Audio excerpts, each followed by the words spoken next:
విక్రమ్ గౌడ్ కాల్పుల కేసులో మిస్టరీ పూర్తిగా వీడిపోయింది. పక్కా స్కెచ్ ప్రకారం విక్రమ్ కాల్పుల డ్రామా నడిపించాడు. స్టోరీ, స్క్రీన్ ప్లే, డైరెక్షన్ అంతా విక్రమే. ఓవైపు ఆర్థిక లావాదేవీలు చక్కబెట్టుకోవడం, మరోవైపు రాజకీయంగా సానుభూతి సాధించడమే లక్ష్యంగా ఈ కాల్పుల కుట్రకు ప్లాన్ చేశాడు.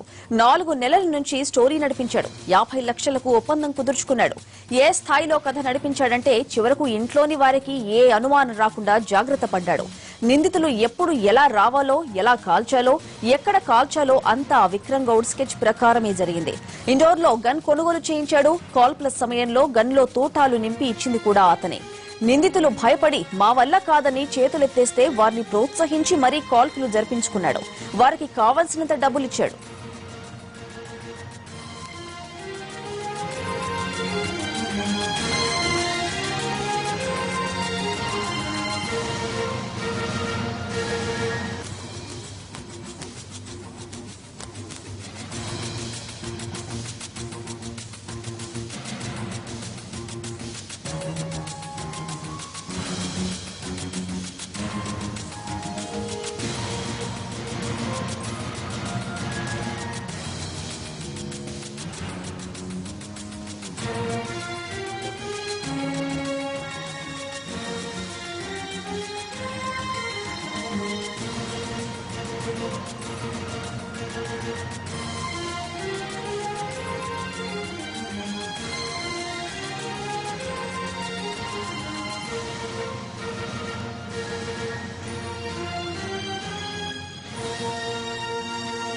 విక్రమ్ గౌడ్ కాల్పుల కేసులో మిస్టరీ పూర్తిగా వీడిపోయింది. పక్కా స్కెచ్ ప్రకారం విక్రమ్ కాల్పుల డ్రామా నడిపించాడు.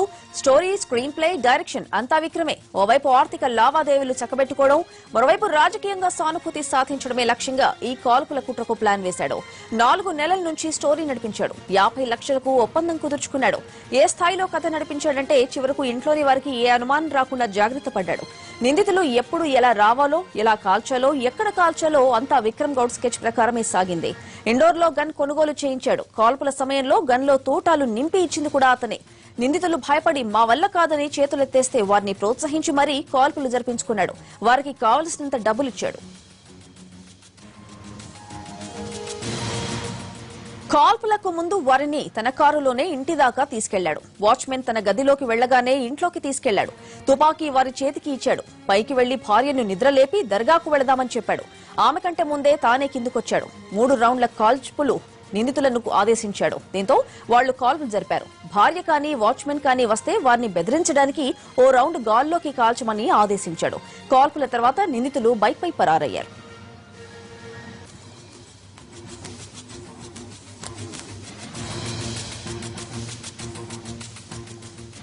విక్రమ్ గౌడ్ పై కాల్పుల కేసులో 8 మందిని నిందితులుగా నిర్ధారించారు పోలీసులు. ఈ కాల్పులకే కథ, స్క్రీన్ ప్లే అయిన విక్రమ్ గౌడ్ ను A1 గా, అందుకు సహకరించిన వారిలో నందును A2 గా, అహ్మద్ ఖాన్ ను A3 గా, రయీస్ ఖాన్ ను A4 గా, బాబుజాన్ ను A5 గా, గోవింద్ రెడ్డిని A6 గా కేసులు నమోదు చేశారు పోలీసులు. విక్రమ్ గౌడ్ కాల్పుల కేసులో 8 మందిని నిందితులుగా గుర్తించామన్నారు కమిషనర్ మహేందర్ రెడ్డి. ఈ కేసులో A1 నిందితులు విక్రమ్ గౌడ్ సహా 6 నిందితులను తమ కస్టడీలో ఉన్నారన్నారు. ఆసుపత్రి నుంచి విక్రమ్ గౌడ్ డిశ్చార్జ్ అయిన తర్వాత అతన్ని కూడా అరెస్ట్ చేస్తామని, అప్పటి వరకు తమ అదుపులోనే ఉంటాడన్నారు. తన నియోజకవర్గంలో సానుభూతి పొందేందుకు, ఫైనాన్షియర్స్ నుంచి తప్పించుకునేందుకు విక్రమ్ గౌడ్ తనపై అటాక్ జరగాలంటే ప్లాన్ వేశాడంటూ వివరించారు సిపి. ఇందులో భాగంగా తన స్నేహితుడు ప్రసాద్ రెడ్డి అనే వ్యక్తికి ప్లాన్ వివరిస్తే అతడి ద్వారా కడపకు చెందిన గోవింద్ రెడ్డిని పరిచయం చేసినట్టు విచారణ తేలిందన్నారు సిపి. ఈ ప్లాన్ అమలు చేసేందుకు మొదట గోవింద్ రెడ్డికి 5 లక్షల రూపాయలు అడ్వాన్స్ కూడా ఇచ్చినట్టు వివరించారు సిపి. నేరస్తులుగా, అనుమానితులుగా గుర్తించడం జరిగింది. దాంట్లో భాగంగా ఈ 9 మందిలో 6 నేరస్తులు, అంటే ఇంకా విక్రమ్ గౌడ్ తో కలుపుకొని 6 నేరస్తులు ఇప్పుడు మన సర్వేలెన్స్ లో కానీ కస్టడీలో కానీ ఉన్నారు. వీరందరినీ కూడా అరెస్ట్ చేయడం జరుగుతుంది. అయితే విక్రమ్ గౌడ్ హాస్పిటల్ నుంచి డిశ్చార్జ్ అవగానే అరెస్ట్ చేసి కోర్టు ముందు ప్రొడ్యూస్ చేయడం జరుగుతుంది. అప్పటి వరకు పోలీస్ సర్వేలెన్స్ లో ఉంటారు. కేసు డీటెయిల్స్ లోకి వెళ్ళినట్లయితే విక్రమ్ గౌడ్ దాదాపుగా 4 months క్రితము in the month of April తనకు తానుగా ఇంజరీ చేసుకుంటే తన కాన్స్టిట్యుయెన్సీ ఏరియాలో ఒక ప్రజలలో సింపతి వస్తుందని, అట్లాగే తనకి విరోధులుగా ఉన్నటువంటి వ్యక్తులు, అట్లాగే తనతో ఫినాన్షియల్గా లావాదేవీలు ఏవైతే ఉన్నాయో ఆ వ్యక్తుల నుండి తనకు సెటిల్మెంట్స్ అవ్వాలి అంటే తను ఇంజరీ చేసుకొని ఈ కేసును ఆసరాగా చేసి వారిపైన ప్రెషర్ తెచ్చి వారితో సెటిల్ చేసుకోవడానికి అవకాశం ఉంటుంది అని చెప్పి తనకు తానుగా నమ్మి ఈ ప్లాన్ వేసుకోవడం జరిగింది. అయితే ఈ ఎంటైర్ కేసు బిగినింగ్ నుంచి ఎండ్ వరకు కూడా విక్రమ్ గౌడ్ గారు చాలా యాక్టివ్గా ఇన్వాల్వ్ అయి ప్రతి స్టేజ్లో కూడా ఏం చేయాలని తనే నిర్ణయిస్తూ ఎవరెవరు ఏం చేయాలి, ఎలా చేయాలనే విషయాన్ని కూడా తనే ఒక ప్లాన్ ప్రకారము ఆర్గనైజ్ చేసి చివరి వరకు కూడా దాన్ని తీసుకెళ్లడం జరిగింది. మొట్టమొదటిసారిగా ఈ ఐడియా వచ్చినప్పుడు in the month of April తన దగ్గర ఈ క్లాప్ షాట్ స్టూడియోలో పనిచేస్తున్నటువంటి ప్రసాద్ అనే వ్యక్తి, ఇతను Erraguntla village of Kadapa district నుంచి. అయితే ఆ ప్రసాద్కు చెప్పాడు, ఇలా నాకు ప్లాన్ ఉంది, రెడీగా అగ్రీ చేశాడు, చేద్దాం, మనం ఈ టాస్క్ మనం చేయగలుగుతాం. గోవింద్ రెడ్డికి అంత నమ్మకం లేకపోయినా నందకుమార్ ఒక ఎష్యూరెన్స్ ఇచ్చి చేస్తామని చెప్పేసి చేద్దామని వాళ్ళు డిసైడ్ చేసుకోవడం జరిగింది.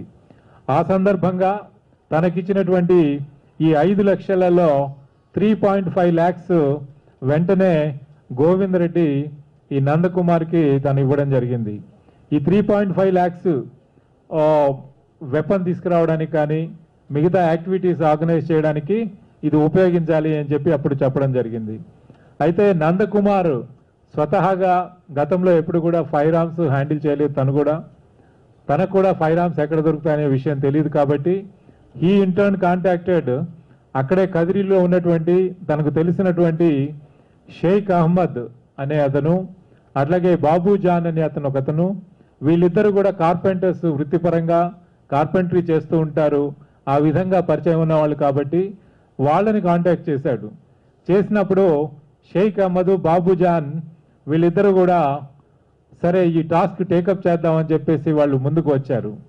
అయితే ఈ షేక్ అహ్మద్ ఈ కదిరిలో ఉన్నప్పుడు తనకి అక్కడ ఈ చికెన్ షాప్, ఖదీర్ అనే ఒకతను చికెన్ షాప్ రన్ చేస్తాడు. ఖదీర్కి రయీస్ అనేటటువంటి ఒక వ్యక్తి ఇండోర్లో ఉంటాడు. అతను కూడా చికెన్కి సంబంధించినటువంటి వ్యాపారం చేస్తుంటాడు. ఈ సందర్భంగా వాళ్లకు పరిచయాలు అయ్యాయి. అప్పుడప్పుడు తను కదిరి కూడా ఈ రయీస్ అనే అతను వచ్చిపోతుంటాడట. 2 ఏళ్ల క్రితం నుంచి కూడా ఈ పరిచయాలు ఉన్నవి. 2 ఏళ్ల క్రితం ఫస్ట్ టైం వచ్చాడు, ఆ తర్వాత అప్పుడప్పుడు వచ్చిపోతున్నాడు. మాటల సందర్భంలో ఒకసారి ఈ రయీస్ అనే అతను ఖదీర్తో చెప్పడం జరిగింది, నీకు ఎప్పుడైనా తుపాకీ కావాలంటే చెప్పు, నేను అక్కడ ఇండోర్లో ఇప్పిస్తాను అని చెప్పేసి మెన్షన్ చేసిన విషయాన్ని తను గుర్తు తెచ్చుకొని ఈ